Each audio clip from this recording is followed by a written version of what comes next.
somewhere between 5 and 7, my mother told me I was fat for the first time.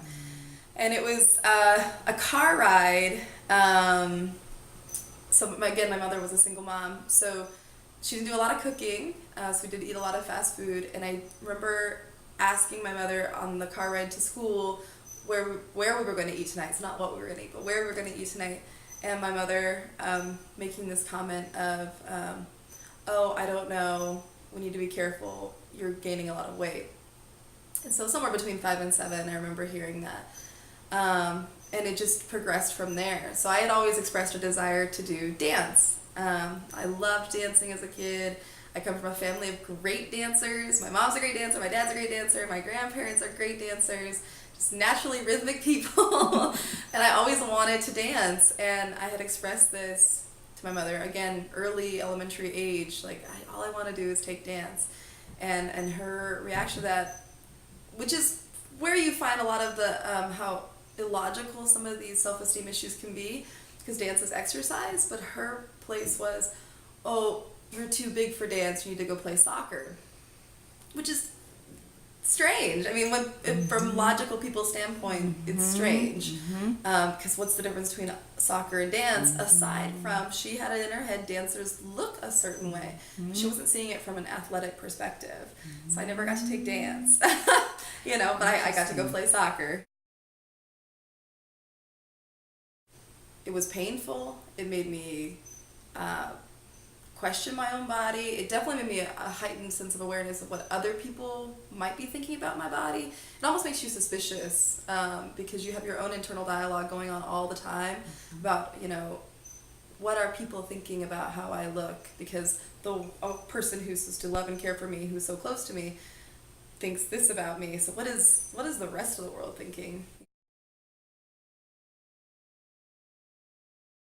In my senior year of high school, my mother sat me down on her bed, and clearly all throughout her life she had tried many tactics on me to lose weight. Sometimes it was like, you need to go play soccer, or you can't do dance. So this was a new tactic that she had tried in high school, where she sat me down in her room.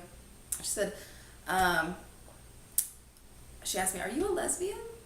And I was like, "No." And she said, "Well, you're fat and you dress like a bus driver, so I thought maybe you might be a lesbian." I just think to myself, like, your mother, so my grandmother, and your sister are both heavier women.